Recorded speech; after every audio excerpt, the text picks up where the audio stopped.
الحمد لله وكفى وسلام على عباده الذين اصطفى أما بعد فأعوذ بالله من الشيطان الرجيم بسم الله الرحمن الرحيم يا أيها الذين آمنوا كتب عليكم الصيام كما كتب على الذين من قبلكم لعلكم تتقون وقال تعالى شهر رمضان الذي أنزل فيه القرآن وقال تعالى فمن شهد منكم الشهر فليصم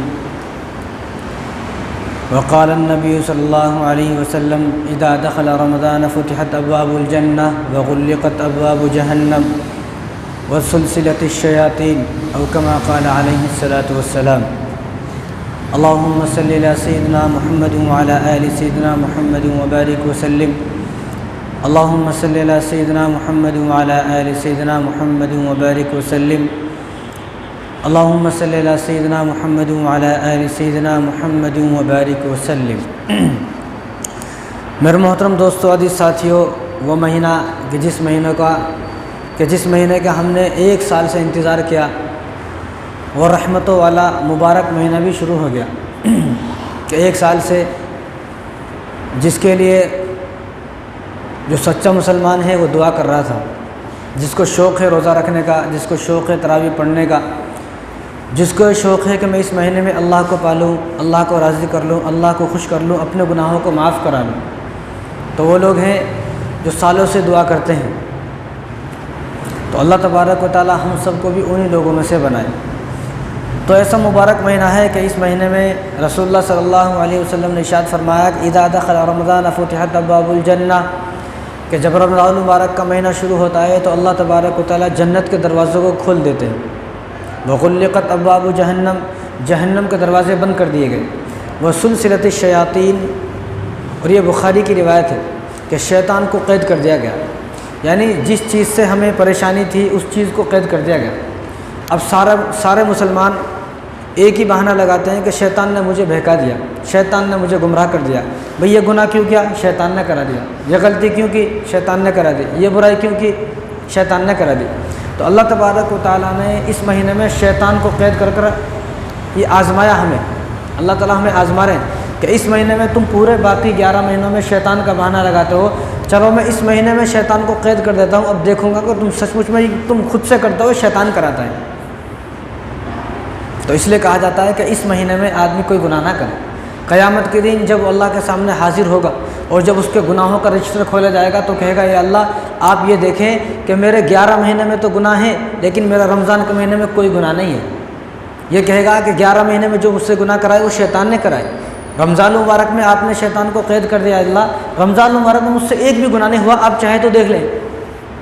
تو اللہ جب اس کے رجسٹر کو دیکھیں گے کھول کر تو حقیقت میں ایسا ہی ہوگا کہ رمضان میں اس نے کوئی گناہ نہ کیا، تو بتایا جائے گا، فرشتوں کو اللہ تعالیٰ فرمائے گا کہ بھئی اس آدمی سے جو گناہ کرائے ہیں وہ شیطان نے ہی کرائے ہیں، کیونکہ اس آدمی نے رمضان کے مہینے میں کوئی گناہ نہیں کیا۔ لیکن بد نصیب وہ لوگ ہیں کہ جو رمضان کے مہینے میں بھی نماز پڑھنے کو تیار نہیں ہے، رمضان کے مہینے میں بھی روزہ رکھنے تیار نہیں ہے، رمضان کے مہینے میں بھی تراویح پڑھنے تیار نہیں ہے، رمضان کے مہینے میں بھی جنت میں مسجد میں آنے کو تیار نہیں ہے۔ حالانکہ ادھر حضور کیا فرما رہے ہیں کہ وغلقت ابواب جہنم، کہ جہنم کے دروازوں کو اللہ نے بند کر دیا۔ لیکن یہ بد نصیب وہ ہیں کہ بند دروازے، جہنم کے بند دروازوں کو بھی انہوں نے اپنے واسطے کھلوا لیا۔ یہ وہ کون ہیں؟ یہ وہ لوگ ہیں جو رمضان میں بھی اللہ سے دور ہیں، رمضان میں بھی اللہ کی رحمتوں سے دور ہیں۔ اور اللہ تبارک و تعالیٰ نے آپ صلی اللہ علیہ وسلم نے ارشاد فرمایا کہ رمضان کو 3 جگہ پر آپ صلی اللہ علیہ وسلم نے بانٹ دیا ہے کہ پہلا عشرہ رحمتوں کا ہے، دوسرا عشرہ مغفرت کا ہے، اور تیسرا عشرہ جہنم سے آزادی کا ہے۔ پہلا عشرہ جو ہے یہ رحمتوں کا عشرہ ہے کہ اس میں اللہ تبارک و تعالیٰ کی رحمت چھم چھم بارش کی طرح برس رہی ہے، اور دوسرا عشرہ مغفرت کا ہے۔ لیکن جو آدمی اس پہلے عشرے میں اللہ کی رحمتوں میں آ جائے گا تو دوسرے عشرے میں اللہ تعالیٰ اس کی مغفرت فرمائیں گے، اور دوسرے عشرے میں جس کی مغفرت ہو جائے گی تو اللہ تبارک و تعالیٰ کو اللہ تعالیٰ تیسرے عشرے میں اس کو جہنم سے آزاد فرما دیں گے۔ لیکن جو آدمی پہلے عشرے میں اللہ کی رحمتوں میں نہیں آیا، اللہ کی رحمتوں میں آنے کا مطلب یہ ہے کہ جو چاہا جا رہا ہے رمضان المبارک میں وہ کام کرے۔ ایک آدمی روزہ رکھنے تیار نہیں ہے، تراویح پڑھنے تیار نہیں ہے، مسجد میں آنے کو تیار نہیں ہے، وہ بھی یہ بہانہ لگا کہ میں بھی اللہ کی رحمتوں میں ہوں، ایسا کیسا ہو سکتا ہے؟ یہ تو نہیں ہو سکتا۔ تو ہمیں سب سے پہلے اللہ کی رحمتوں میں آنا ہے ان 10 دن میں۔ ان 10 دن میں ہمیں وہ سارے کام کرنا ہے جو ہم سے اس مہینے میں چاہے جا رہے ہیں۔ اس مہینے میں کوئی الگ سے کوئی چیز نہیں چاہی جا رہی کہ الگ سے کوئی نئی چیز ہے، بس دو کام ہیں، ایک دن میں روزہ رکھنا ہے، شام میں تراویح پڑھنا ہے، وہ بھی 1-1.5 گھنٹہ 2 گھنٹے بس، اس سے زیادہ نہیں، پوری رات کے لیے کھڑا نہیں کر رہے، صرف 1 گھنٹہ 1.5 گھنٹہ 2 گھنٹے کے لیے کھڑا کر رہے ہیں، لیکن وہ بھی ہمارے پاس نہیں ہوا، دن میں روزے بھی ہم سے نہیں ہوئے، رات میں تراویح بھی نہیں ہوئی، تو یہ بدنصیب وہ ہے کہ جس نے جہنم کے بند دروازوں کو بھی اپنے واسطے رمضان کے مہینے میں کھلوا لیا۔ اور حضور نے ارشاد فرمایا کہ برباد ہو جائے وہ شخص، برباد ہو جائے وہ شخص، یعنی آپ صلی اللہ علیہ وسلم کس کے بارے میں اگر یہ بول دیں برباد ہو جائے، کتنی بڑی بات ہے یہ کوئی چھوٹی بات نہیں ہے۔ حضور یہ فرما رہے ہیں کہ برباد ہو جائے وہ شخص، اور جبرائیل صلی اللہ علیہ وسلم نے کہا کہ آپ آمین کہیں، اور جبرائیل صلی اللہ علیہ وسلم کو کس نے بھیجا؟ اللہ نے بھیجا، جبرائیل علیہ السلام کو اللہ نے بھیجا، اور آمین جو ہے وہ حضور صلی اللہ علیہ وسلم نے آمین کہی۔ حضور صلی اللہ علیہ وسلم کا آمین کہنے کا مطلب یہ ہے کہ حضور نے اس بات پر مہر لگا دی کہ حقیقت میں وہ آدمی برباد ہو جائے۔ اب دنیا میں وہ آدمی برباد نظر نہیں آتا، دنیا میں ایک آدمی روزے نہیں رکھ رہا، مست ہے، مست مولا پڑا ہوا ہے، صحت مند ہے، اور اس کا کاروبار چل رہا ہے اور مزے آ رہے ہیں، لیکن یہ جو بربادی ہے آخرت کے حساب سے بربادی ہے۔ بہت سارے لوگ بہانہ لگاتے ہیں، بھئی میں تو اچھا خاصا روزہ نہیں رکھ رہا، پورے مہینہ ایک روزہ نہیں رکھا، میں اچھا خاصا ہوں، میرا کاروبار بھی چل رہا، خوب اچھا کاروبار کر چل رہا، میرے کو کوئی بیماری بھی نہیں، پریشانی بھی نہیں۔ بیماری آئے گی، پریشانی آئے گی، تکلیفیں آئیں گی، لیکن وہ مرنے کے بعد آئیں گی، قبر میں آئیں گی۔ تو ہمیں روزہ رکھنے کا مطلب یہ ہے کہ اپنی قبر کو ٹھنڈا کرنا ہے، اپنی آخرت کو بنانا ہے، قبر میں سکون حاصل کرنے کے واسطے روزہ رکھے جا رہے ہیں۔ حوض کوثر آپ صلی اللہ علیہ وسلم کے ہاتھوں سے ملے گا، اس لیے روزے رکھے جا رہے ہیں۔ قیامت کے دن رسول اللہ صلی اللہ علیہ وسلم اپنی زبان مبارک سے سفارش کریں گے، اور حضور صلی اللہ علیہ وسلم اپنے ہاتھ، ہمارا ہاتھ اپنے ہاتھوں سے، اپنے دستے مبارک سے پکڑ کر ہمارا ہاتھ جنت میں لے جائیں گے، ہم اس لیے روزہ رکھ رہے ہیں، اللہ ہم سے راضی ہو اس لیے روزہ رکھ رہے ہیں، اور دوسرا مقصد نہیں ہے، مقصد یہ ہے کہ اللہ تعالیٰ راضی ہو جائے۔ تو بدنصیب ہیں وہ لوگ جنہوں نے رمضان مبارک کے اس مقدس مہینے میں بھی بند دروازوں کو اپنے واسطے کھلوا لیا۔ تو اللہ تبارک و تعالیٰ ہم سب کی حفاظت فرمائے۔ دیکھو نیکیوں کا سیزن آ گیا، جس طرح ایک کاروباری کا سیزن آتا ہے، کوئی آدمی کاروبار کرنے والا ہے، اب آم کا سیزن آئے گا، تربوز کا سیزن آیا ہے، تو آم کا کاروبار کرنے والا، تربوز کا کاروبار کرنے والا خوش ہو گئے، یہ سارے کاروبار کرنے والے خوش ہو گئے کہ میرا سیزن آ گیا کہ میں اس مہینے میں بہت ساری پیسے جمع کروں گا۔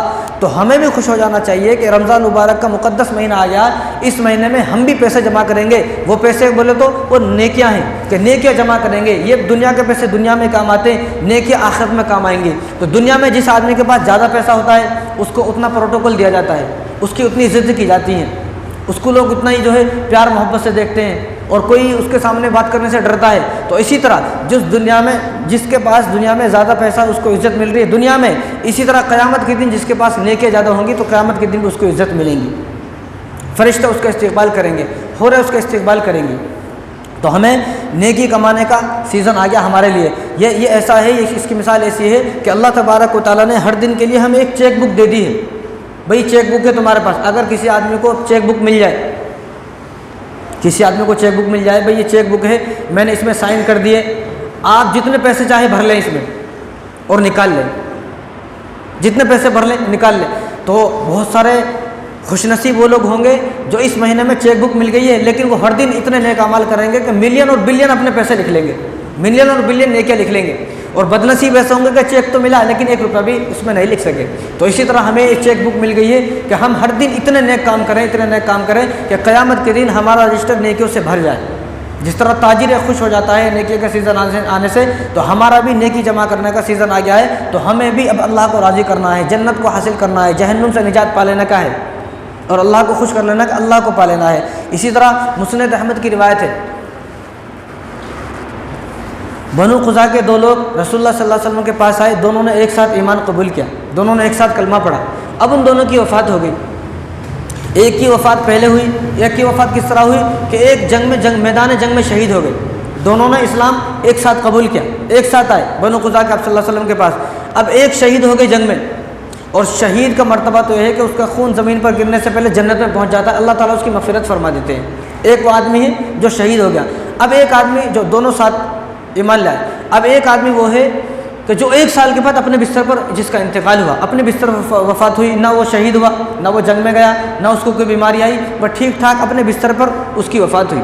تو طلحہ بن عبید اللہ صحابی ہیں، انہوں نے خواب میں دیکھا کہ جس آدمی کا انتقال 1 سال کے بعد ہوا ہے وہ جنت میں ہے، اور جس آدمی کا انتقال، جو آدمی شہید ہوا ہے اور 1 سال پہلے جن کا انتقال ہوا ہے، جو شہید جن کو شہادت کا اتنا بڑا مرتبہ ملا، وہ جنت کے باہر کھڑے ہوئے ہیں، جو شہید ہوئے جنت کے باہر کھڑے ہوئے ہیں، اور جو کل جن کی وفات ہوئی ہے 1 سال کے بعد ان سے وفات ہوئی، وہ جنت کے اندر، جنت کے جو ہے بڑے درجات میں ہیں۔ اور جنت کے محل میں اندر بیٹھے ہوئے ہیں، انہوں نے یہ خواب دیکھا۔ اب خواب جب دیکھا تو آنکھ کھلی، صبح حضور کے پاس آئے، یا رسول اللہ میں نے ان 2 بھائیوں کے بارے میں، ان 2 لوگوں کے بارے میں یہ خواب دیکھا ہے۔ تو حضور نے جب اس خواب کو سنا تو حضور صلی اللہ علیہ وسلم مسکرائے، اور اتنے مسکرائے کہ آپ صلی اللہ علیہ وسلم کے دندان مبارک، دانت مبارک نظر آنے لگے، اتنا مسکرائے۔ تو حضور صلی اللہ علیہ وسلم ارشاد فرمایا کہ طلحہ اس بات پر تعجب کرنے کی ضرورت نہیں ہے، اس بات پر تعجب کرنے کی ضرورت نہیں ہے، یہ بات کوئی تعجب کی بات نہیں ہے۔ کیوں یا رسول اللہ، یہ تو بڑی تعجب کی بات ہے۔ حضور نے فرمایا کہ تعجب کی بات نہیں ہے، آپ نے دیکھا نہیں کہ جس آدمی کا انتقال کل ہوا ہے، 1 سال کے بعد ہوا، آپ نے دیکھا نہیں کہ اس کو 1 رمضان زیادہ ملا، 1 رمضان زیادہ ملنے کی وجہ سے اس کی نیکیاں بڑھ گئی، اس کی نیکیاں اتنی زیادہ بڑھ گئی کہ شہید بھی اس سے پیچھے ہو گیا۔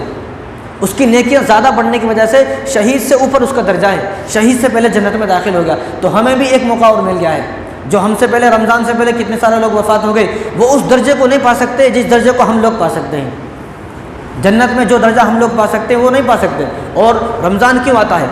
رمضان کیوں آتا ہے؟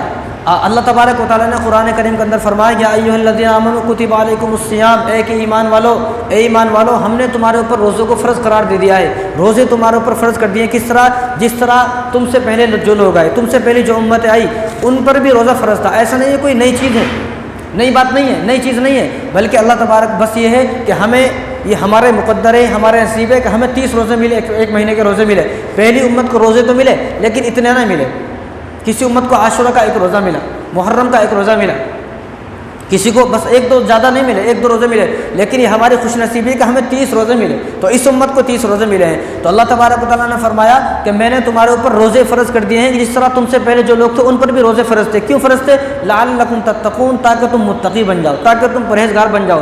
کیا مطلب؟ تاکہ تمہیں گناہوں سے نفرت ہو جائے۔ آدمی متقی بنے گا، تقویٰ اس کے اندر آئے گا تو گناہ نہیں کرے گا، آدمی گناہوں سے نفرت ہو جائے گی۔ متقی بنے گا تو نماز پڑھنے کو دل کرے گا، متقی بنے گا تو روزہ رکھنا آسان ہو جائے گا، متقی بنے گا تو نماز پڑھنا آسان، مسجد میں آنا آسان، زکوٰۃ دینا آسان، فطرہ دینا آسان۔ متقی بنے گا تو اللہ کا خوف دل کے اندر آئے گا، متقی بنے گا تو آپ صلی اللہ علیہ وسلم کی محبت دل کے اندر آئے گی، متقی بنے گا تو قیامت کے دن آپ صلی اللہ علیہ وسلم اس کی سفارش فرمائیں گے، متقی بنے گا تو داڑھی رکھے گا۔ جب تک متقی نہیں بنے گا تو داڑھی نہیں رکھے گا، جب تقویٰ آئے گا تو داڑھی رکھے گا، تقویٰ آئے گا تو گالی نہیں دے گا، کسی کی برائی نہیں کرے گا، کسی کی غیبت نہیں کرے گا، رشتہ داروں سے لڑائی نہیں کرے گا، جھگڑا نہیں کرے گا، کیونکہ اس کے دل کے اندر اللہ کا ڈر آ گیا، اللہ کا خوف آ گیا۔ اب جس آدمی کے دل کے اندر اللہ کا خوف، اللہ کا ڈر آ گیا، وہ ان کاموں کو نہیں کرے گا۔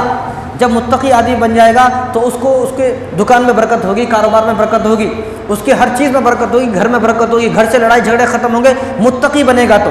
یعنی رمضان کا مقصد یہ ہے، رمضان مبارک کا آنے کا مقصد یہ ہے کہ میرے سارے بندے متقی بن جائیں، پرہیزگار بن جائیں۔ اور اللہ تعالیٰ نے فرمایا اعدت للمتقین، اعدت للمتقین کہ جنت متقیوں کے لیے ہے، جنت پرہیزگاروں کے لیے۔ مسلمان تو دنیا کے اندر بہت ہیں، لیکن جو مسلمان متقی ہے، جو مسلمان پرہیزگار ہے، جس مسلمان کو گناہوں سے نفرت ہو گئی، جنت اس کے لیے ہے۔ ہر انسان کے لیے جنت نہیں ہے، جنت صرف اسی کے لیے کہ جو آدمی متقی پرہیزگار بن گیا۔ اور دیکھو متقی بننے کے واسطے کچھ تو آدمی کو کرنا پڑے گا، ایسا تو نہیں اب آدمی پیسے جمع کرتا ہے، پیسے کما کر لاتا ہے تو اس کو کچھ نہ کچھ کرنا پڑتا ہے۔ گھر بیٹھے کسی کو پیسے نہیں آتے، گھر بیٹھے کاروبار نہیں چلتا، جانا پڑتا ہے کاروبار چلانے کے لیے، محنت مشقتیں کرنی پڑتی ہے۔ اسی طرح جس طرح کاروبار کے لیے محنت کرنی پڑتی ہے، پیسے جمع کرنے کے لیے محنت کرنی پڑتی ہے، اسی طرح آدمی کو مجاہدہ کرنا پڑے گا تو متقی بنے گا، بغیر مجاہدے کے متقی نہیں بنے گا۔ اور مجاہدہ کیا ہے؟ مجاہدہ صرف یہی ہے کہ روزے رکھے، محنت کرے، مشقت اٹھائے، بھوک برداشت کرے، پیاس برداشت کرے، دھوپ برداشت کرے، گرمی برداشت کرے، ان تمام چیزوں کو آدمی برداشت کرے گا تو اس کے اندر تقویٰ پیدا ہوگا، متقی بنے گا۔ جب متقی بنے گا تو گناہوں سے نفرت ہوگی اور نیک اعمال کرنے کو دل کرے گا، اور جو آدمی جتنے زیادہ نیک اعمال کرے گا اتنا ہی جلدی جنت میں پہنچ جائے گا۔ دنیا کے اندر یہاں کوئی آدمی زیادہ پیسہ کماتا ہے، اس کو جلدی جگہ دیتے ہیں لوگ، بھائی بڑا آدمی ہے، مالدار سیٹ آدمی، ذرا جلدی جگہ دو، غریب آدمی اس کو ایک طرف ہٹا دیتے، مالدار آدمی کو جلدی۔ اسی طرح یہاں پر اللہ کو راضی کر لے گا تو قیامت کے دن یہاں پر زیادہ نیکی جمع کر لے گا تو قیامت کے دن اس کو اتنی ہی جلدی جنت میں داخل کر دیا جائے گا۔ اور رمضان مبارک کے بارے میں تو حدیث قدسی ہے، حضور صلی اللہ علیہ وسلم نے ارشاد فرمایا کہ اللہ تبارک و تعالیٰ ارشاد فرما رہے ہیں الصوم لی وانا اجزی بہ، کہ جس آدمی نے روزہ رکھا اس نے مجھے پا لیا۔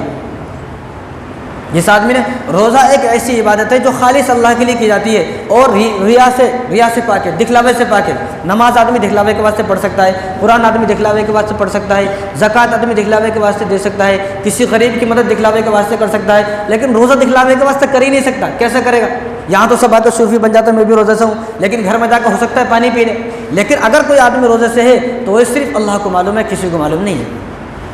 تو یہ واحد ایک ایسی عبادت ہے جو ریا سے پاک ہے، دکھلاوے سے پاک ہے، ہر چیز سے پاک ہے۔ اور یہ روزہ رکھنا ہر کسی کے بس کی بات بھی نہیں ہے، ہر کوئی نہ رکھ سکتا روزے، مسلمانوں کے علاوہ۔ مسلمانوں میں بھی جو مومن ہیں جن کے دلوں نے اس بات کو قبول کر لیا کہ میرا اللہ مجھ سے راضی ہوگا، روزہ رکھنے کے ذریعے سے مسلمانوں وہ رکھتے ہیں۔ جب آدھے مسلمانوں سے روزہ رکھنا نہیں ہو رہا ہے تو مسلمانوں کے علاوہ بھی کسی قوم کے اندر یہ نہیں ہے کہ وہ آسانی سے روزہ رکھ سکے۔ اب بھی لوگ روزہ رکھتے ہیں، غیر قوم کے لوگ روزہ رکھتے ہیں، لیکن ان کا کیسا روزہ ہوتا ہے؟ صرف کھانا نہیں کھاتے، ورنہ دن بھر فروٹ کھاتے ہیں، دن بھر پانی پیتے، دن بھر جوس پیتے ہیں۔ میں بولتا ہوں اگر ہمیں اتنی اجازت رہتی کہ پانی پی لو صرف، تو ہم لوگ انشاءاللہ میں امید سے کہتا ہوں کہ ہم لوگ پورے سال کے روزہ رکھتے، پورے سال کے روزہ رکھتے، صرف پانی کی اجازت ہوتی۔ لیکن دوسری قوم کے لوگ روزہ رکھتے ہیں، ان کو پانی کی بھی اجازت ہے، پانی بھی پی رہے ہیں، فروٹ بھی کھا رہے ہیں، جوس پی رہے ہیں، اور جو دل بھر وہ پی رہے ہیں، کھانا نہیں کھانے کا ہے۔ بھئی یہ کیسا روزہ ہے؟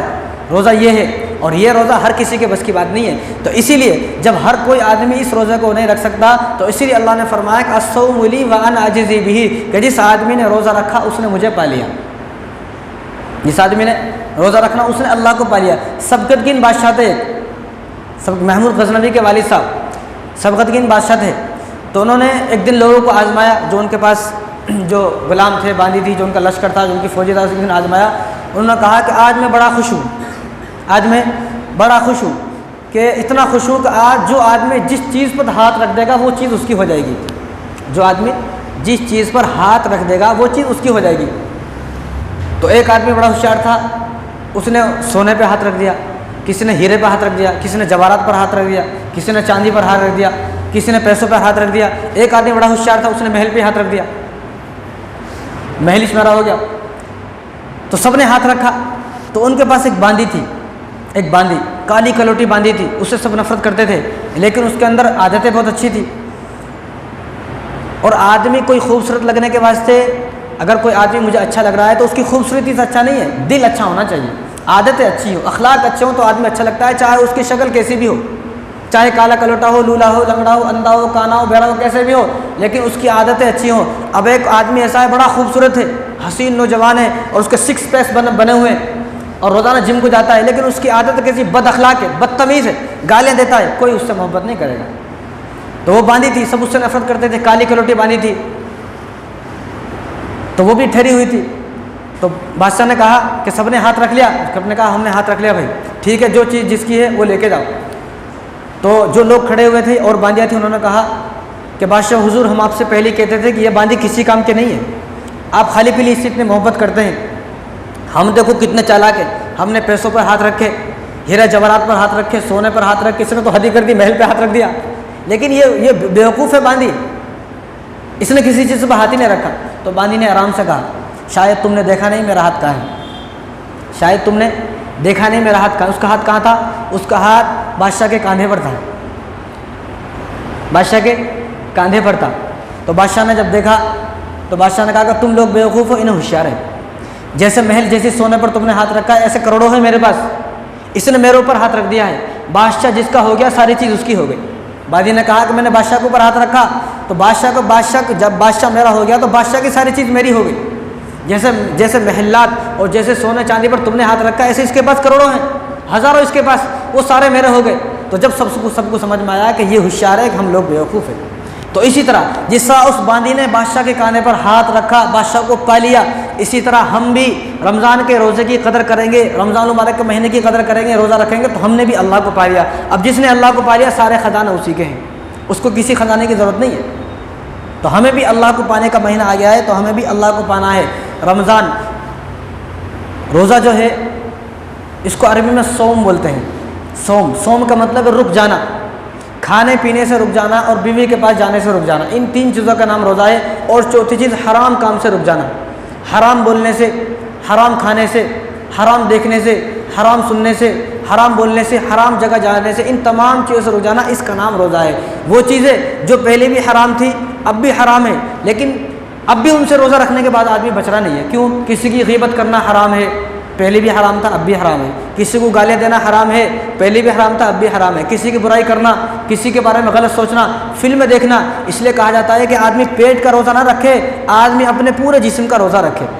ہم لوگ کیا ہے، ہم لوگوں کا صرف پیٹ کا روزہ ہے، اس لیے روزہ لگ جاتا، اس لیے روزہ لگ جاتا. دو عورتیں حضور صلی اللہ علیہ وسلم کے پاس، دو عورتوں کی خبر آئی. ایک صحابی آئے، فرمایا کہ یا رسول اللہ دو عورتیں ہیں، انہوں نے آج روزہ رکھا ہے، رمضان کا روزہ رکھا تھا، تو انہوں نے روزہ رکھا ہے، مرنے کے بالکل قریب ہیں، آپ اجازت دیں کہ وہ روزہ افطاری کر لیں، روزہ کھول لیں. تو حضور نے فرمایا کہ ان دونوں کو میرے پاس لے کر آؤ. تو وہ دونوں آئی تو حضور نے فرمایا کہ آج تم دونوں نے بڑے مزے سے گوشت کھایا. کہ رسول اللہ گوشت؟ یہاں کھجور سے پانی سے ہم نے سحری کی ہے، گوشت کہاں سے آیا؟ تو فرمایا کہ نہیں تم نے گوشت کھایا ہے. تو حضور صلی اللہ علیہ وسلم نے بلال کو بولا، بلال جاؤ ذرا ایک برتن لے کے آؤ. تو حضرت بلال گئے، بڑا برتن لے کے آئے. تو ان دونوں سے کہا، ان عورتوں سے، کہ اپنے حلق میں ہاتھ ڈالو اور وامٹنگ کرو، الٹیاں کرو. تو انہوں نے الٹی کری تو منہ میں سے، پیٹ کے اندر سے خون آیا اور گوشت کے ٹکڑے آئے. وہ حیران ہو گئے، زمانہ ہو گیا گوشت کھا کے، ان کو کہاں گوشت مل رہا بھائی، زمانہ ہو گیا گوشت کھا کے. رسول اللہ ہم نے گوشت نہیں کھایا، یہ گوشت کہاں سے آیا؟ تو حضور صلی اللہ علیہ وسلم نے ارشاد فرمایا کہ تم نے غیبتیں کی، تم نے برائی کی، چغلیاں کی، تم نے ایک دوسرے کی، رشتہ داروں کی برائیاں، رشتہ داروں کی چغلیاں کی، رشتہ داروں کی غیبت کی، پڑوسی کی غیبت کی. وہ غیبت کرنے کی وجہ سے تمہیں روزہ لگ گیا. اس لیے وہ لوگ جو فلمیں دیکھتے ہیں، ڈرامے دیکھتے ہیں، گانے سنتے ہیں، گالیاں دیتے ہیں، برائی کرتے ہیں، ان کو روزہ شروع ہونے سے پہلے روزہ لگ جاتا ہے. ورنہ باقی جو آدمی قرآن پاک پڑھتے ہیں، کسی سے کوئی مطلب نہیں رکھتے، اپنے آتے ہیں خاموش بیٹھ کر تسبیح پڑھتے ہیں، خاموش بیٹھ کر قرآن پڑھتے ہیں، خاموش بیٹھ کر ذکر کرتے ہیں، ان کو روزہ نہیں رہتا. شام تک ان کو معلوم بھی نہیں ہوتا. احساس سب کو ہوتا ہے، ایک ہے احساس ہونا، ایک ہے بالکل مرنے کے قریب ہو جانا. جو آدمی بالکل مرنے کے قریب ہو جاتا، زبان بالکل باہر آ گئی، پریشان ہے شام تک، تو یہ آدمی وہ ہے کہ اس نے دن بھر کسی کی غیبت کی ہے، دن بھر کسی کے بارے میں برا سوچا ہے.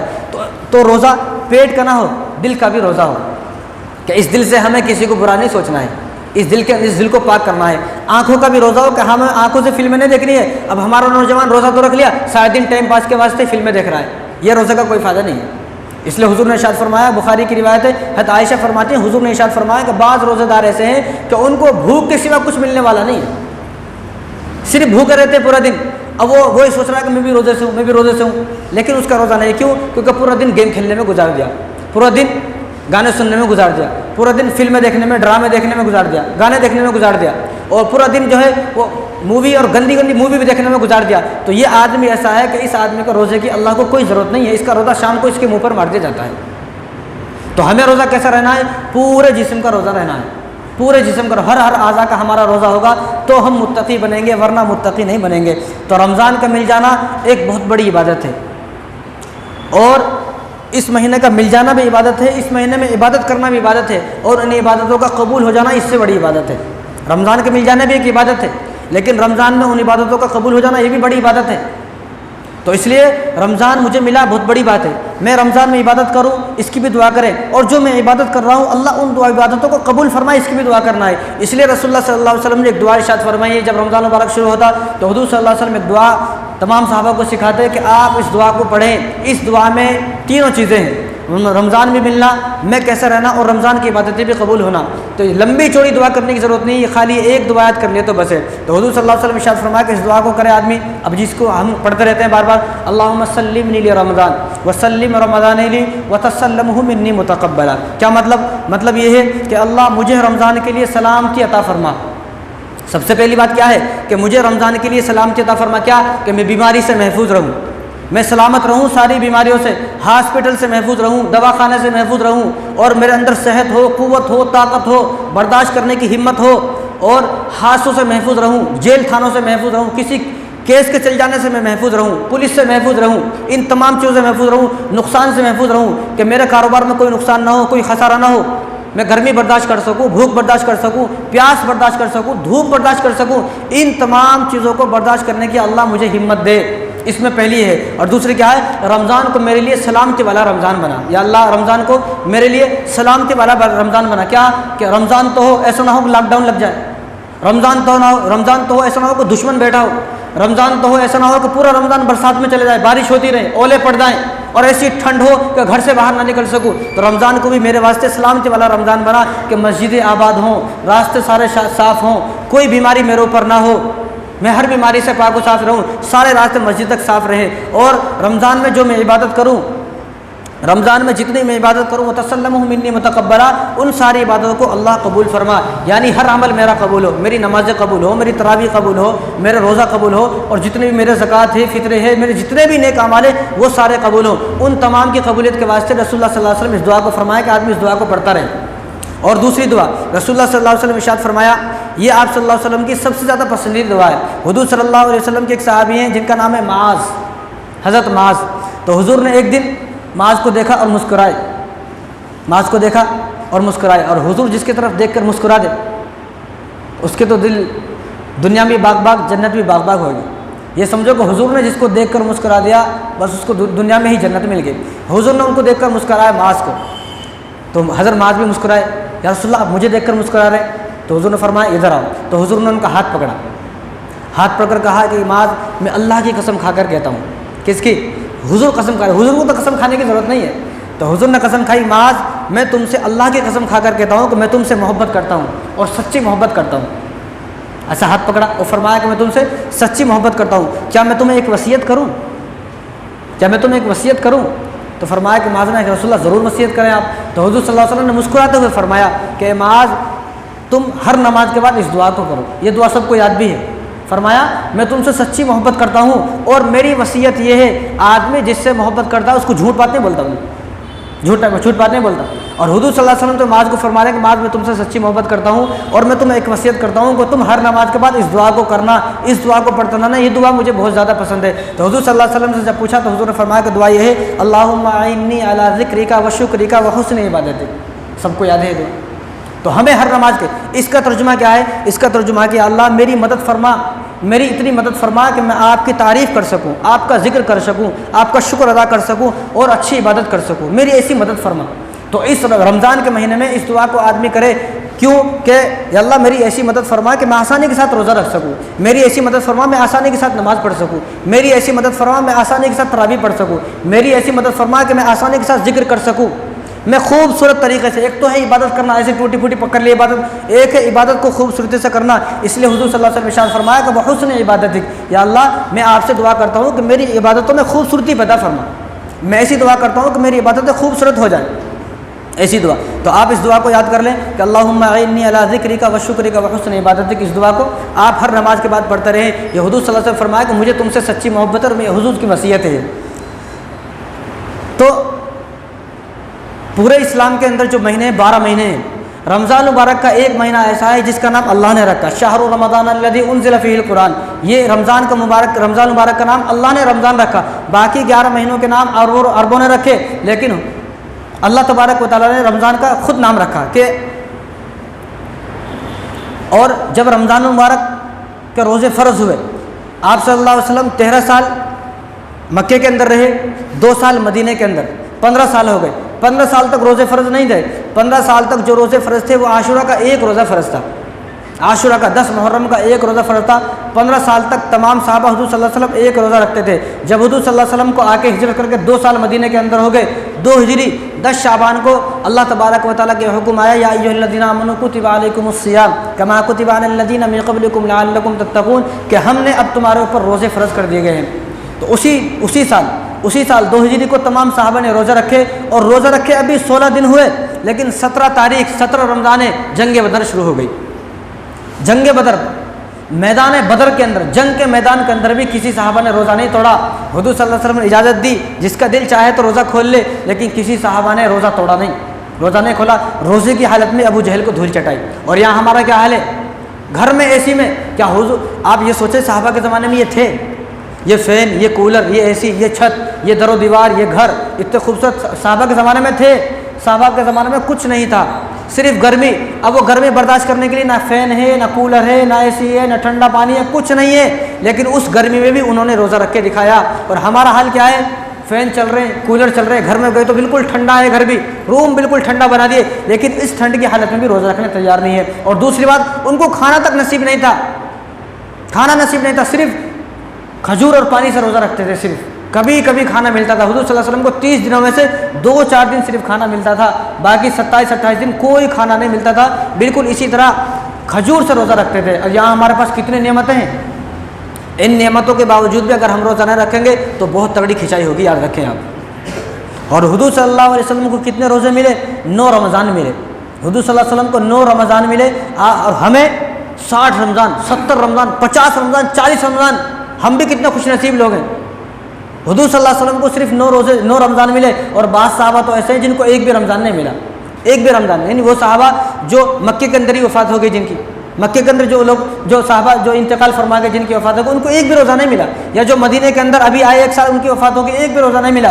ایک بھی رمضان نہ ملنے کے باوجود بھی انہوں نے اللہ کو راضی کر لیا اور ہمیں 60 رمضان ملے 70 رمضان ملے، ہم سے اللہ راضی نہیں ہوا. یہ ہماری بدقسمتی ہے. کتنے بڑے منحوس انسان ہیں. اس لیے حضور نے ارشاد فرمایا کہ برباد ہو جائے وہ شخص کہ جو رمضان کا مہینہ پائے لیکن اپنی مغفرت نہ کرا سکے. برباد ہو جائے، ہلاک ہو جائے وہ آدمی جو رمضان کا ایسا مہینہ پائے کہ جنت کے دروازے کھلے ہوئے ہیں اور چاروں طرف سے آواز لگا جا رہی ہے. روزانہ اللہ تبارک و تعالیٰ پیر عرش پر آ گئے اور آواز لگا رہے ہیں کہ تیری مغفرت، اپنی مغفرت کرا لے، تیری مغفرت کے لیے جنت کے دروازے کھل گئے. لیکن پھر بھی آدمی رمضان میں اگر مغفرت نہ کرا سکا تو حضور نے ارشاد فرمایا کہ یہ آدمی برباد ہو جائے. یہ آدمی بالکل برباد ہو جائے کہ جس آدمی نے رمضان مبارک کے 60 رمضان کے پائے 70 رمضان پائے لیکن اپنی مغفرت نہ کرا سکا. اور یہ رمضان کے روزے یہ اسلام کی بنیاد ہے. اسلام کی بنیاد 5 چیزوں پر ہے. اس لیے میں کہتا ہوں کہ کم سے کم اسلام کی بنیاد پر تو عمل کر لیں. توحید، نماز، روزہ، زکوٰۃ، حج، یہ اسلام کی بنیاد ہے. اور روزہ ان 5 بنیادوں میں سے ایک بنیاد ہے. کم سے کم اسلام کی بنیاد پر تو عمل کر لے. اگر کچھ بھی نہیں ہو سکتا تو قیامت کے دن اللہ سے یہ کہہ سکتا ہے یا اللہ جو اسلام کی 5 بنیاد تھی، موٹی جو چیزیں تھی، اسلام جن چیزوں سے بنتا ہے کم سے کم میں نے ان پر تو عمل کیا. اور یہ مہینہ اتنا مبارک مہینہ ہے کہ اس مہینے میں اللہ تبارک و تعالیٰ نے نفل نمازوں کو فرض کے برابر کر دیا. نفل فرض کے برابر. کوئی آدمی اگر اب آپ سنت پڑھو گے، 4 سنت پڑھو گے تو ایسا ہے آپ نے فرض ادا کر لیے ہوں. آپ نفل پڑھو گے، سنت اور نفل دونوں کو اللہ نے فرض کے برابر کر دیا اور فرض کو 70 فرضوں کے برابر کر دیا. 70 فرض. اب فرض فجر کی نماز جو پڑھا تو وہ ایک نماز نہیں پڑھا بلکہ 70 نماز پڑھا. اور ایک دن میں 70 کو اگر 5 سے گنا کرے، 500 ضرب دے تو 350 ہوتے ہیں. 70 کو 5 سے کریں تو 350. یعنی ایک دن میں آپ 350 نمازیں پڑھ رہے ہو. پڑھی 5 نمازیں ہیں لیکن ثواب کتنا ہے؟ 350 نمازوں کا ثواب ہے. اور 350 نماز اگر آپ پڑھیں گے تو 70 دن تک آپ کو نماز پڑھنا پڑے گا. 70 دن تک جب آپ نماز پڑھتے ہو تو آپ کو 350 نماز کا ثواب ملتا ہے. یہاں ایک دن کی نماز کا ثواب 70 دن کا نماز کا ثواب اللہ تعالیٰ ایک ہی دن میں دے رہے ہیں. 70 دن کی نماز کا ثواب ایک دن میں اور ایک دن میں 350 نمازوں کا ثواب مل رہا ہے. کتنا مبارک مہینہ ہے، کتنا مقدس مہینہ ہے. تو اس مہینے کی قدر کریں. پہلے روزے پہلے بھی تھے. جب روزے فرض ہوئے 2 ہجری کے اندر آپ صلی اللہ علیہ وسلم جب مدینے آ گئے، جب روزے فرض ہوئے تو ایسا روزہ فرض نہ ہوئے. یہ اللہ کا کرم ہے ہمارے اوپر کہ ہم نے کس طرح رمضان کو پایا، کہ کس طرح پہلے کس طرح تھے روزے، صحابہ نے کس طرح روزے رکھے. افطاری سے افطاری، اب افطاری میں کر لیے. اب افطاری کرنے کے بعد سونا نہیں ہے، سوتے ہی دوسرا روزہ شروع ہو جائے گا. سونے سے پہلے جو کھانا ہے کھا لو. اب وہ افطاری کے بعد عشاء کی نماز بھی پڑھنا ہے، پھر تراویح بھی پڑھنا ہے، پھر کھانا بھی کھانا ہے، پھر سونا ہے. سوتے ہی دوسرا روزہ شروع ہو جاتا تھا. اب کیا ہے، اب صبح اٹھو پھر کھاؤ. شروع میں جو روزے فرض ہوئے تھے وہ اسی طرح ہوئے تھے کہ آپ سونے سے پہلے جو کھانا ہے وہ کھا سکتے ہیں. سونے کے بعد جب سو گئے اب کچھ نہیں کھا سکتے. آپ سوتے ہی آپ کا روزہ شروع ہوگا. اور پہلے جب روزے فرض ہوئے تھے تو پورا رمضان کے 30 دن بیوی حرام تھی، بیوی کے پاس جا نہیں سکتا ہے، بوسہ بھی نہیں دے سکتا، بیوی کو محبت کی نگاہوں سے بیوی کو دیکھ بھی نہیں سکتا ہے. اس طرح رمضان کے روزے فرض ہوئے. اب کیا ہے، اب سب کو معلوم ہے. تو اس طرح جب رمضان کے روزے فرض ہوئے تو ایک صحابی تھے قیس ابن سریمہ رضی اللہ تعالیٰ عنہ. سارے دن جنگلوں میں جاتے تھے، لکڑیاں کاٹتے تھے. شام کو اونٹ پر لکڑیاں لاتے تھے اور وہ ان کو لکڑیاں بیچتے تھے. تو ایک دن شام کو ہار تھک کے گھر کو آئے تو بیوی سے کہا کچھ کھانے کے لیے ہے؟ تو بیوی نے کہا کھانے کے لیے کچھ نہیں ہے. افطاری پانی سے کر لی، اس کے بعد کھانے کے لیے کچھ نہیں ہے. تو بیوی نے کہا کہ میں پڑوس سے ذرا مانگ کر لاتی ہوں جب تک آپ بیٹھے رہیں. تو وہ پورے دن کے ہارے تھکے تھے، ان کو نیند آ گئی، سو گئے. اب سوتے ہی دوسرا روزہ شروع ہو جاتا. اب وہ سو گئے. اب جب وہ بیوی کھانا لے کر آئی تو دیکھا سو گیا. تو بیوی نے ایسا ہاتھ مارا، کہا ارے یہ کیا ہوا، تم تو صبح کی بھوکے تھے پھر سے سو گئے، اب پھر کچھ نہیں کھا سکتے تم. اب دوسرے دن پھر روزہ ہے. اب دوسرے دن جب مسجد میں گئے تو ظہر کی نماز پڑھ رہے تھے. پہلا دن وہ پورے دن بھوکے، اب یہ دوسرا دن ہے. ظہر کی نماز پڑھے تو ظہر کی نماز پڑھتے پڑھتے بے ہوش ہو کے نیچے گر گئے. بے ہوش ہو کے نیچے گر گئے. تو حضور نے سلام پھیرا، دیکھا کون ہے تو فرمایا قیس ابن سریمہ ہے جو بے ہوش ہو کے نیچے گرے. پوچھا گیا کیوں؟ تو فرمایا کہ رات میں کھایا نہیں اور سو گئے اس لیے بے ہوش ہو گئے. تو حضور نے فرمایا کہ میں کیا کر سکتا ہوں، حکم یہی ہے. اللہ کو ترس آیا، اللہ کو رحم آیا ہمارے اوپر، اس امت کے اوپر اللہ کو رحم آیا. اللہ نے فوراً جبرائیل صلی اللہ علیہ وسلم کو بھیجا آیت لے کر کہ آیت لے کر جائیں، کلوا واشربوا حتی یتبین لکم الخیط الابیض من الخیط الاسود من الفجر. اب روزہ ایسا نہیں ہے، اب روزہ صبح صادق سے غروب، صبح صادق سے روزہ ہے اور شام تک روزہ ہے، طلوع آفتاب سے غروب آفتاب تک روزہ ہے، جب سورج نکلے گا صبح صادق سے روزہ اور سورج غروب ہونے تک روزہ ہے۔ یعنی اللہ کا رحم دے کے، اللہ کا ترس دے کے ہمارے اوپر اگر ایسا ہی روزہ ہوتا تو کون رکھتا؟ تو کتنا آسان روزہ ہے۔ اب کتنے گھنٹے کا روزہ؟ 13 گھنٹے کا روزہ ہے یہاں پر، 13 گھنٹے کا روزہ ہے صرف۔ بعض ملک، ابھی میں صبح میں سرچ کر رہا تھا تو کئی ملک میرے کو ایسے ملے کہ جن میں 19 گھنٹے کا روزہ ہے، 18 گھنٹے کا روزہ ہے۔ ایک ملک جو یہ ملک ہیں جن میں اب 18-19 گھنٹے کا روزہ ہے، جب وہاں پر موسم بدلتا ہے تو ایک موسم ایسا آتا ہے گرمی کے اندر، جب فل گرمی ہوتی ہے مئی جون کے اندر، وہاں 22 گھنٹے کا روزہ رہتا ہے، 22 گھنٹے کا۔ صرف 2 گھنٹے ملتے ہیں ان کو، وہ 2 گھنٹے میں تراویح بھی پڑھتے، روزہ بھی افطار کرتے، عشاء کی نماز بھی پڑھتے، سحری بھی سب کچھ کرنا کا صرف 2 گھنٹے میں۔ آپ سرچ کر کے دیکھیں، آپ کو پتہ چل جائے گا، اسپین کی طرف دیکھیں، آپ سرچ کر کے دیکھیں 22 گھنٹے کا۔ اب بھی وہاں پر 18 گھنٹے کا روزہ ہے، وہ کیسے رکھ رہے ہوں گے روزہ؟ اور ہمارے یہاں ہے کیا ہے؟ صرف 13 گھنٹے کا روزہ، وہ بھی ہم سے نہیں ہو رہا، اور وہ بھی ٹھوس ٹھوس کے صبح میں کھائے۔ اب صبح میں ماں کھلا رہی، ارے پورا دن میرا بچہ بھوکا رہتا، 4 پلیٹ کھا، پورے دن کھا لیا، بھوک نہیں لگ رہی۔ اب شام میں ارے پورا دن میرا بچہ بھوکا رہا، پھر کھا 4 پلیٹ، صبح بریانی کھایا، 4 پلیٹ شام میں کھایا، اب بھوک ہی نہیں لگ رہی۔ بھائی روزہ اسی چیز کا نام ہے کہ آدمی کو بھوک لگے، بھوک برداشت کرے، جب بھوکا رہے گا تب اس کو پتہ چلے گا۔ آج فلسطین کے اندر کیا حالات ہے، آج ہمیں کتنے کھانے مل رہے ہیں، کتنی نعمتیں مل رہی ہیں۔ فلسطین کے لوگ تو 4-5 مہینے سے روزہ رکھ رہے ہیں، 4-5 مہینے سے کھانا نہیں ہے ان کے پاس، ان کی بھوک کو دیکھیں آپ۔ تو ہمیں صرف 12 گھنٹے کا روزہ، 13 گھنٹے کا روزہ ہے، 13 گھنٹے کا، وہ بھی ہم سے نہیں ہو رہا۔ ابھی میں صبح میں ایک ویڈیو دیکھ رہا تھا تو انہیں بتاتا ہے، تو دوسرے کو بلا کر بول رہا تھا میں، ارے تم سے جب روزہ رکھنا نہیں ہوتا تھا کیوں روزہ رکھتے ہو؟ تو وہ سامنے والے اس سے پوچھا، بھائی کیا ہوا اتنا غصہ کیوں ہو رہے ہو؟ تو اس نے کہا کہ بھائی ان سے روزہ رکھنا نہیں ہوتا کیوں روزہ رکھتے ہو؟ کہا کیوں کہ صبح فجر کی نماز میں بول رہا تھا میرے کو روزہ لگ رہا ہے، فجر کی نماز میں کیا بول رہا تھا؟ میرے کو روزہ لگ رہا ہے۔ تو 12-13 گھنٹے کا روزہ ہے صرف، وہ بھی ہم سے نہیں ہو رہا، تو سوچو ہم کیسے بدنصیب انسان ہیں۔ اگر وہ روزہ رہتا پہلا والا، افطاری سے افطاری روزہ رہتا، پھر کیا کرتے آپ؟ پھر تو کون بھی نہیں رکھتا تھا۔ تو رسول اللہ صلی اللہ علیہ وسلم نے رمضان کے روزے کے بارے میں فرمایا کہ من صام رمضان ایمانا و احتسابا غفر له ما تقدم من ذنبه، کہ جو آدمی رمضان مبارک کا ایک روزہ رکھ لیتا ہے تو اللہ تبارک و تعالیٰ اس کے پچھلے گناہوں کو معاف فرما دیتے ہیں۔ ایک روزہ رکھنے کی برکت یہ ہے کہ 365 دن کے سارے گناہ معاف ہو گئے، اور کیا چاہیے؟ یہ ایک روزے کی برکت ہے۔ اور جب ایک روزہ، جب پہلا روزہ، جب رمضان مبارک کا چاند نظر آتا ہے، چاند دکھتا ہے، تو شعب الایمان کی روایت ہے کہ اللہ تبارک و تعالیٰ اس کے لیے، جب رمضان مبارک کا چاند دکھتا ہے، جو آدمی روزہ رکھنے کی کوشش کرتا ہے تو اللہ تبارک و تعالیٰ ہر روزے دار کے لیے جو اس کا محل ہے جنت میں، اس کے محل کو سجانا شروع کر دیتے ہیں، اور ایک ہوا چلتی ہے، چاند دکھنے کے فوراً بعد ایک خوشبو چلتی ہے، ایک ہوا چلتی ہے، اس ہوا کے اندر سے خوشبو رہتی ہے، تو تمام حوریں اللہ کے پاس آتی ہے، تمام حوریں اللہ کے پاس آتی ہے اور اللہ سے فرماتی ہیں، اللہ یہ کیسی ہوا ہے، پورے سال ہو گیا ہم نے ایسی ہوا اور ایسی خوشبو نہیں سونگھی، یہ کیسی خوشبو ہے؟ تو اللہ تبارک و تعالیٰ ان کو فرماتے ہیں کہ یہ رمضان مبارک شروع ہو گیا ہے، یہ رمضان کی خوشبو ہے۔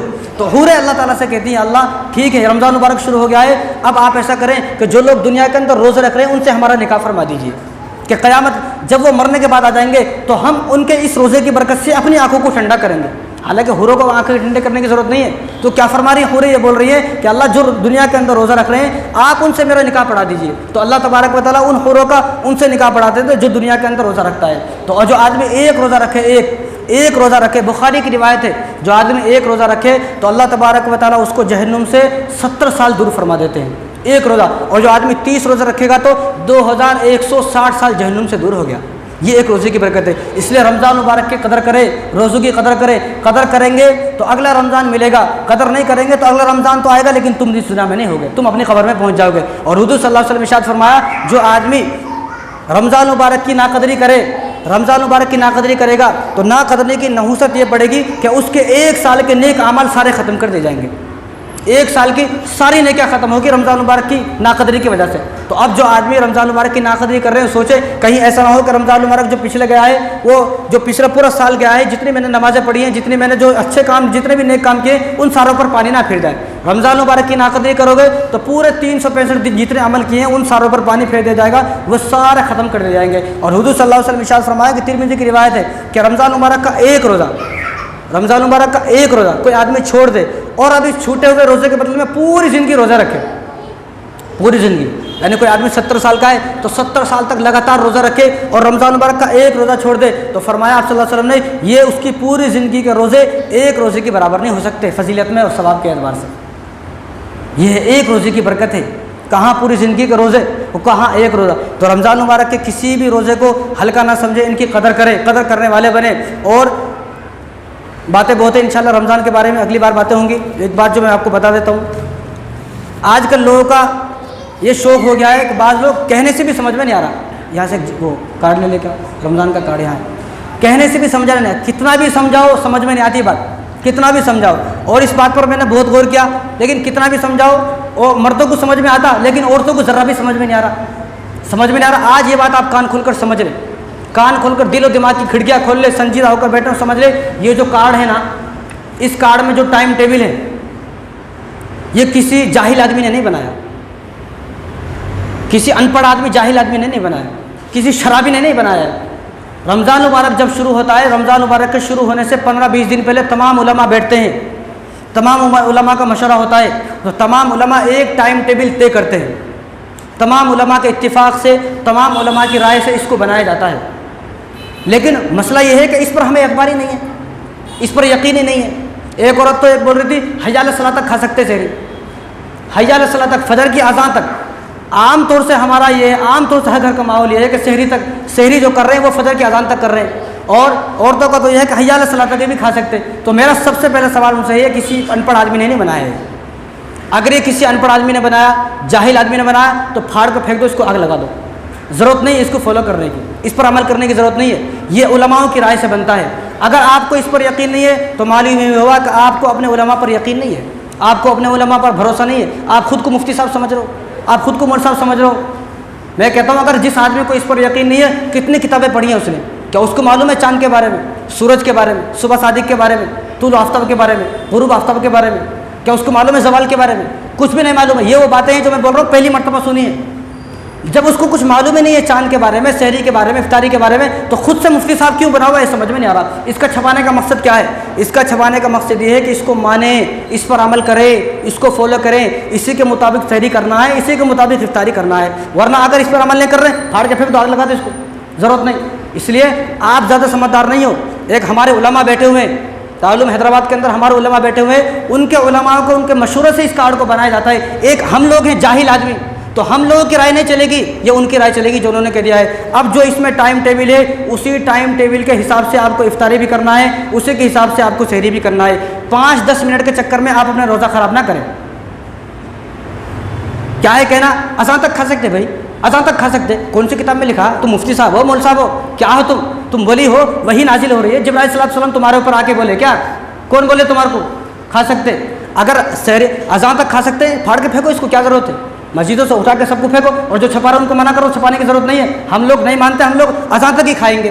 5-10 منٹ کے چکر, 5-10 منٹ کی بات ہوتی ہے, 5-10 منٹ کے چکر میں آپ اپنا پورا روزہ خراب کر رہے ہو. یہ وہ لوگ ہیں کہ 30 روزے تو رکھے, لیکن 30 کے 30 خراب ہو گئے.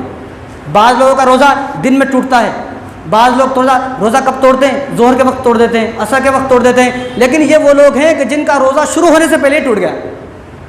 اب جو آدمی سحری کر رہا ہے اذان تک, تو وہ آدمی ناشتہ کر رہا ہے, ناشتہ اس کو صبح کا ناشتہ, وہ سحری نہ بولے, انہیں ناشتہ کر رہا ہے. اذان کب دی جاتی ہے؟ اذان صبح صادق کے بعد دی جاتی ہے. اور سحری کا تعلق اذان سے نہیں ہے, سحری کا تعلق اس کیلنڈر سے, جو کیلنڈر چھپا دیا گیا ہے جس میں ٹائم ٹیبل ہے. اور جو اذان ہوتی ہے وہ صبح صادق کے بعد ہوتی ہے, اور صبح صادق جب ہوتی ہے تو سحری کا وقت بالکل ختم ہو جاتا ہے. اب جس نے اذان تک سحری کی ہے, اذان تک روزہ جو رکھا, ان تمام روزوں کی قضا کرنا واجب ہے. ان کو حساب لگا کے ان روزوں کی قضا کریں, کوئی روزہ نہیں ہوتا.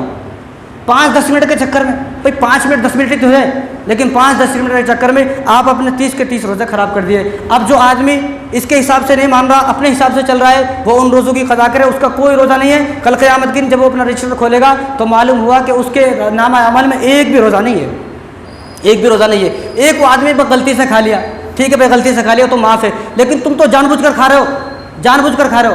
تو اس لیے اپنے گھروں میں اس بات کو بتا دیں, آپ بھی اپنے ذہن میں بٹھا لیں. لوگ اس بات پہ اعتبار کرنے کو تیار نہیں ہے, سمجھ میں نہیں آ رہا کیوں تیار نہیں ہے. تب مفتی میں وہی پھر سے وہی سوال کرتا ہوں ایسے لوگوں سے, کیا تم مفتی صاحب ہو, تم مول صاحب ہو, کتنی کتابیں پڑھی ہیں تم نے؟ کیا تم کو معلوم ہے صبح صادق کے بارے میں, سحری کب ختم ہوتی ہے؟ معلوم ہے تو ٹھیک ہے, پھر کتابیں کھولو, تم خود پڑھو. خود کیوں نہیں پڑھتے؟ خود جب مطالعہ کریں گے تو پتہ چل جائے گا. ہمارے پاس یہ کیلنڈر وہ کیلنڈر, اتنے سارے کیلنڈر جو چھپائے گئے ہیں وہ اسی لیے چھپائے گئے ہیں کہ آپ اس کو فالو کریں, اسی پر عمل کریں, اسی کے مطابق اپنے روزے کو درست بنائیں. ورنہ یہ سائرن بجانے کا کیا فائدہ؟ اس کے حساب سے جو سائرن بجا رہے ہیں, کیوں بجا رہے ہیں سائرن؟ منع کر دیتا ہوں میں آج ہی سارے نکو بجاؤ، اعلان کرنے کی کوئی ضرورت نہیں ہے، لوگ اپنے حساب سے کریں گے، اپنے حساب سے چل رہا ہے، پھر اپنے حساب سے چلو، اس کو آگ لگا کے پھاڑ کے پھینک دو۔ تو اس بات کو ذہن میں بٹھا لیں کہ ہمیں اسی کے حساب سے، آپ اپنے روزے کو خراب نہ کریں، ہمیں کوئی آپ سے دشمنی نہیں ہے۔